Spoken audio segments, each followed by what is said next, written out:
Tencent, China's gaming and social media conglomerate. In the summer of 1998, while the world watched the dot-com boom explode across Silicon Valley, a quiet 27-year-old astronomy graduate named Ma Huateng was hunched over his computer in Shenzhen, China, dreaming of something different. Known to friends as Pony, Ma had just quit his job at a telecommunications company to start something audacious with four college friends and a mere 500,000 yuan in startup capital.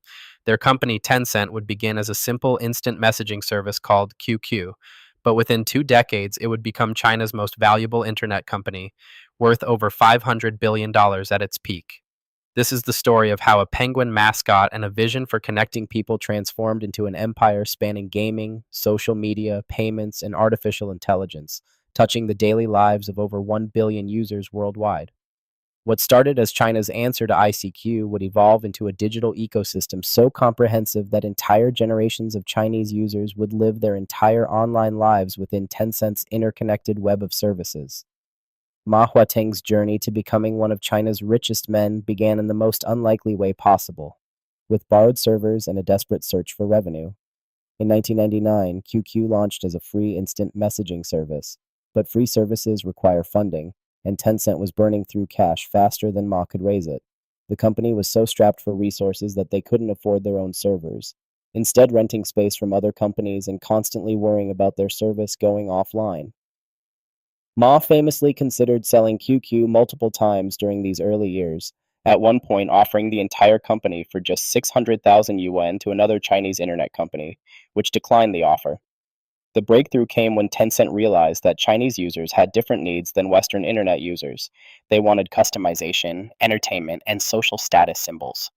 Instead of just messaging, QQ users began demanding virtual gifts, custom avatars, and premium features they could show off to friends. This insight into the Chinese market's willingness to pay for digital status and entertainment would become the foundation of Tencent's entire business model. By 2001, QQ had grown to 10 million registered users, and Tencent had discovered the goldmine of virtual goods and premium subscriptions that would fund their expansion for decades to come. The genius of Tencent's early growth wasn't just in building products, it was in understanding the unique dynamics of Chinese internet culture and government regulation. While Western internet companies focused on advertising revenue, Tencent pioneered the freemium model in China, offering basic services for free while charging for premium features, virtual goods, and enhanced experiences.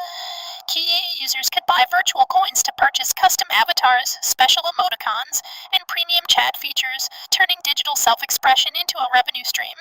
By 2003, Tencent had achieved profitability through this model, generating over 100 million yuan in annual revenue primarily from these microtransactions.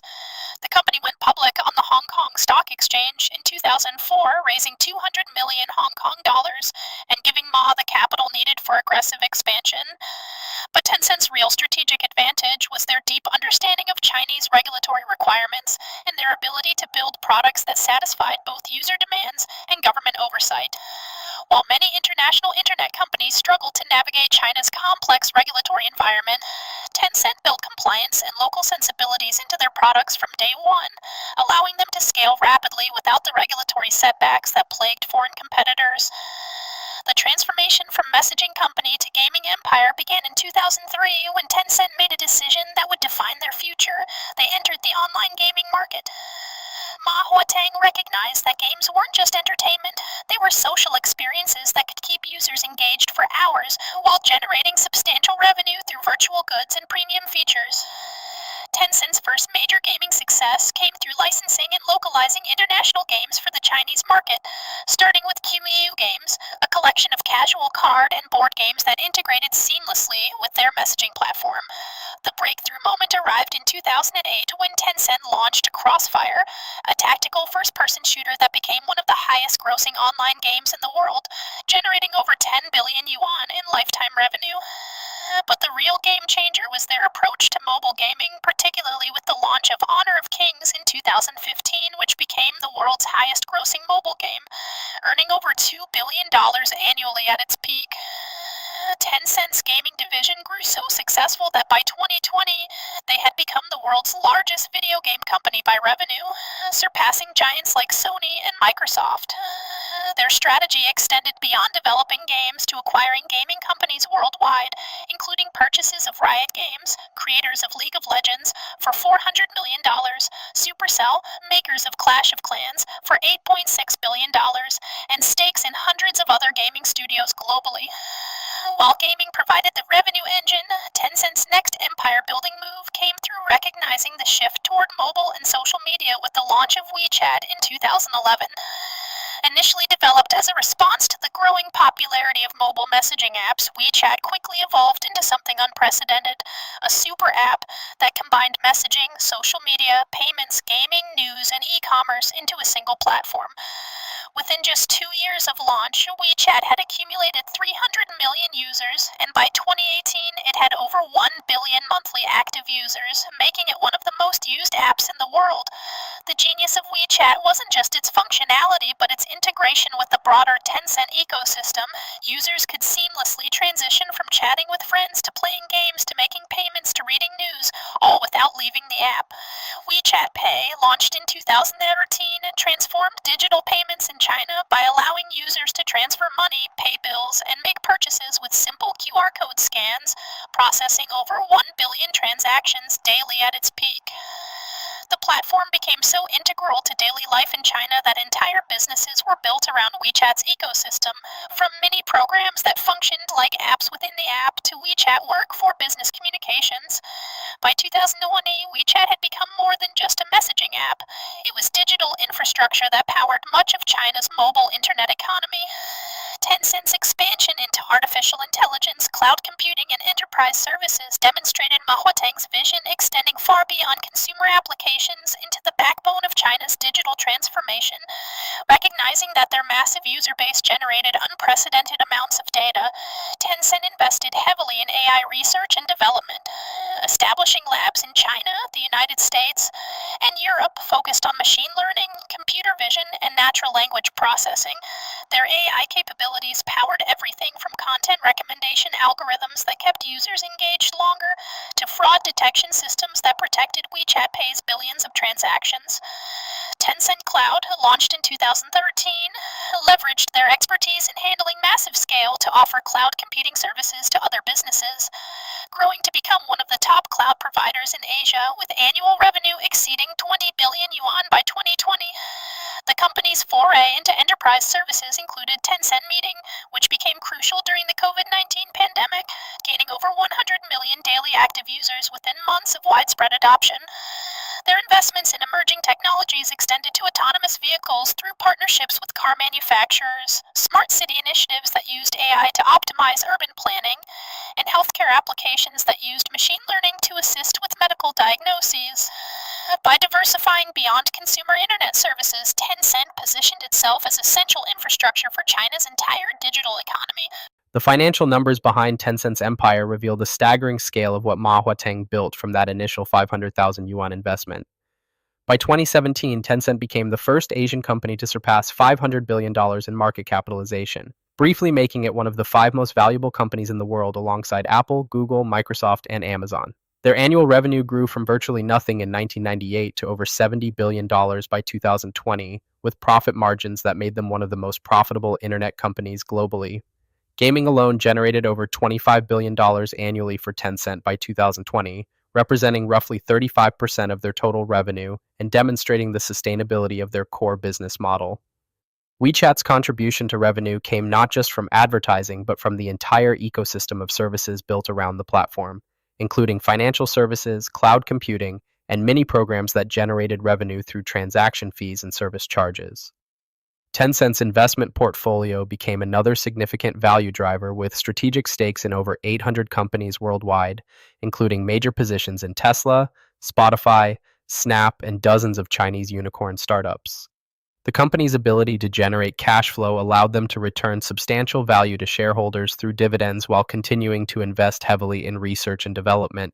They spent over $4 billion annually on R&D by 2020, more than many entire technology companies' total revenue.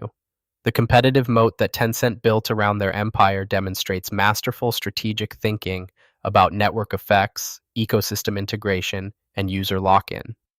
Unlike companies that succeeded with single products, Tencent created an interconnected web of services where each product made the others more valuable. QQ users naturally migrated to WeChat. WeChat users were more likely to play Tencent games. Gamers used WeChat Pay for transactions, and the entire ecosystem generated data that improved AI capabilities across all products. This integration meant that competitors couldn't simply build a better messaging app or game. They had to compete against an entire ecosystem that served multiple user needs simultaneously. Tencent's social graph, the network of relationships between users, became nearly impossible for competitors to replicate because switching costs weren't just about learning new software, but about leaving behind entire social networks and digital lives. The company's approach to partnerships rather than pure competition also created defensive advantages. Instead of trying to dominate every market segment, they often invested in or partnered with potential competitors, creating aligned interests rather than zero sum competition. Their deep integration with the Chinese regulatory environment and their track record of successful compliance created additional barriers for international competitors trying to enter Chinese markets. By 2020, this combination of network effects, ecosystem integration, and strategic partnerships had created a business that was not just large but remarkably defensible.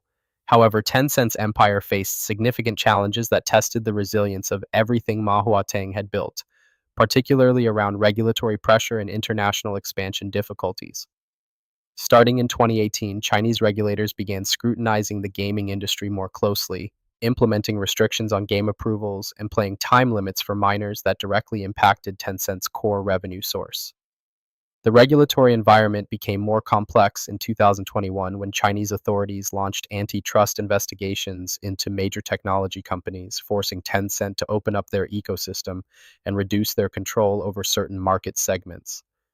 International expansion proved challenging as geopolitical tensions limited Tencent's ability to operate in certain markets.